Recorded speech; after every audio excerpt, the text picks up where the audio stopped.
we're going to be reacting to Bleacher Report's top 50 players. Leave a like, comment, share, subscribe, do all that good stuff for me. We're just going to get straight to it, though. All right.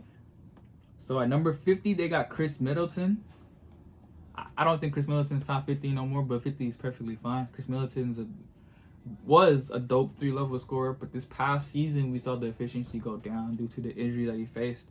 The defense was already on the decline as it was, so defensively I don't think he's really still up to par, but I do think that this is a fair ranking. And if Chris Middleton responds back, being so that there's Dane now, so there's less pressure for him to create shots out at the perimeter. A lot more one-on-one matches for Chris Middleton, which is a matchup that he loves to see because Chris Middleton's a bucket one-on-one.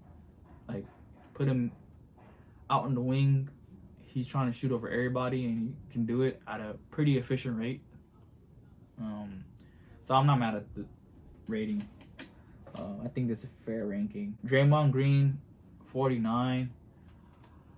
I don't think Draymond Green's a top 50 player. This is kind of a fair ranking, though, too, in my opinion. I just think that Draymond Green offensively is too inept at this point of his career for the defense to even mean anything.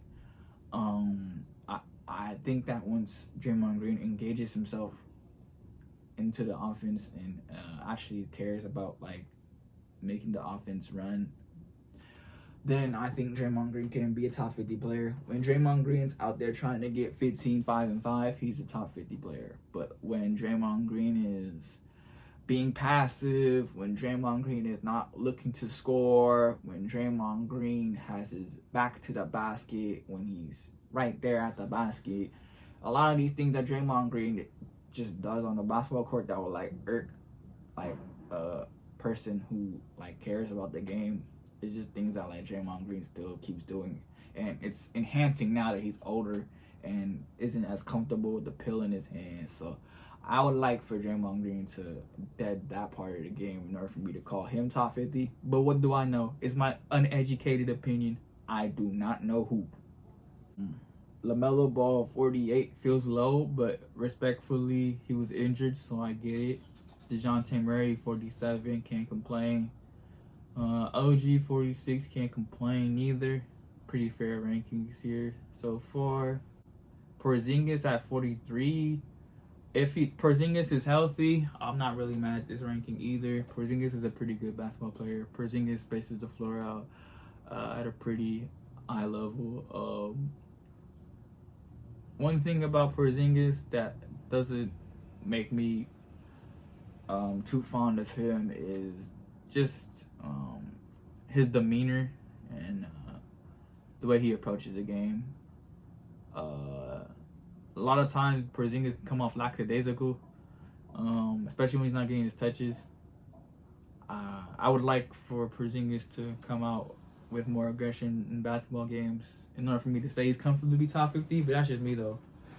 Also, for somebody who plays out at the perimeter more, he doesn't really, what's the word I'm looking for?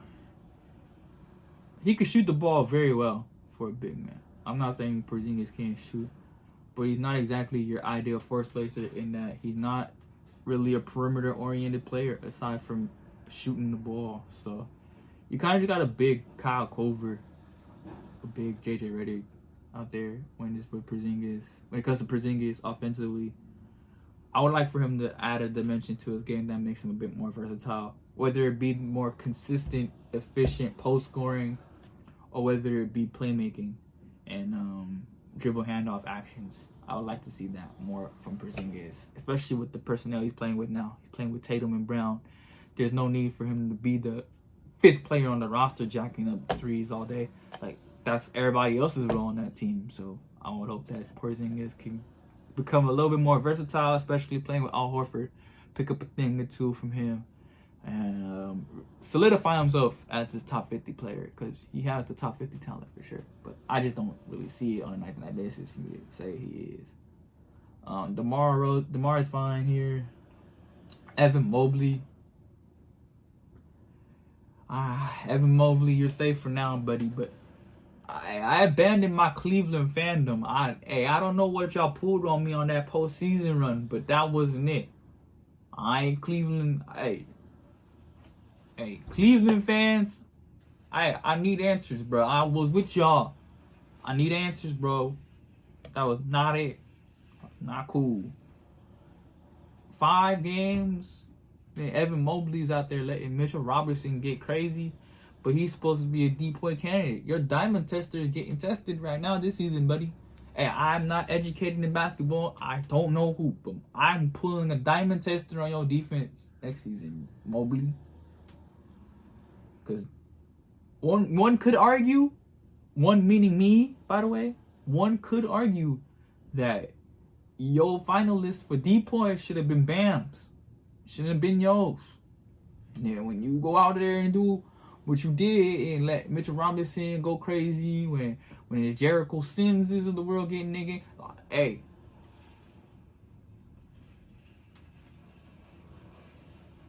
Banchero at 40. Give a round of applause for my guy Paolo Banchero. Round of applause for Paolo Banchero. Sensational talent. Bleacher Report kind of in their bag. Here we go.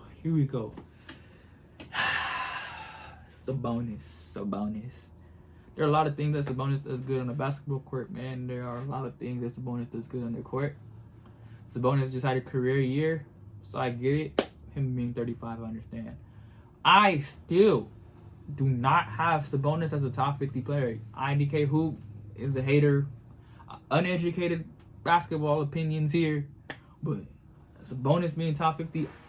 I told y'all about the playoffs, so we can admit when it comes to postseason time, that 18, 10, and 6 is all cute and all when you play the Timberwolves and when you play the Houston Rockets 4 times, when you go out and you go on the road and play Oklahoma. These are cool times for Sabonis to get his game off.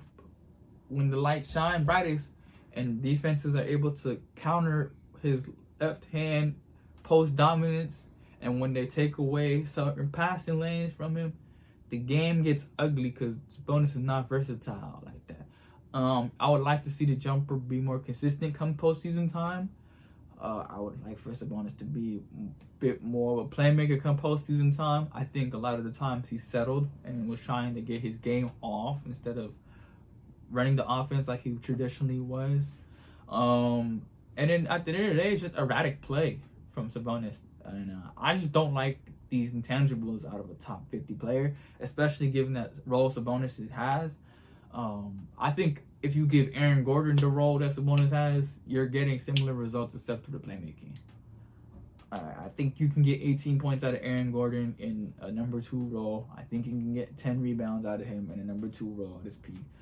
I think that these are things that are obtainable for a lot of other forwards in this league. I think Sabonis is still overrated. I'll call y'all card too, because I might have been wrong regular season time, but postseason time we saw the truth. So me personally, their players better than Sabonis in this league. And that's just me though. That's just me. I really can't complain with what Bleacher Report did. I think Bleacher Report did a fair job assessing the talent in the NBA. Which is pretty impressive. They got Ingram at 29. Yeah, no, I can't. I'm genuinely impressed with how Bleacher Report came up with this list. I think it's just about where their certain rankings are. I'll change certain spots, but this was a pretty good list though, overall. If y'all want to check out the link down below, y'all can check out theirs. I'll put it in the description. At 10, they got Anthony Davis. At 9, they got Devin Booker. AD or Devin Booker? Who's better? Anthony Davis or Devin Booker?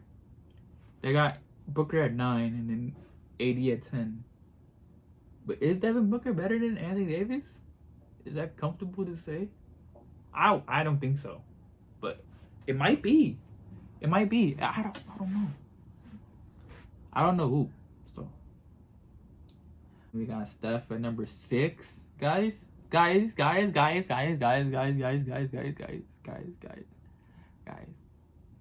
Steph at 6, dog. Hey, come here. Come here real quick. Come here. Let me talk to y'all. Y'all don't mean that, bruh. Y'all don't mean that. Steph Curry is like, I don't know. He's not 6. Is Jason Tatum really better than Stephen Curry to y'all, bruh? He just beat him.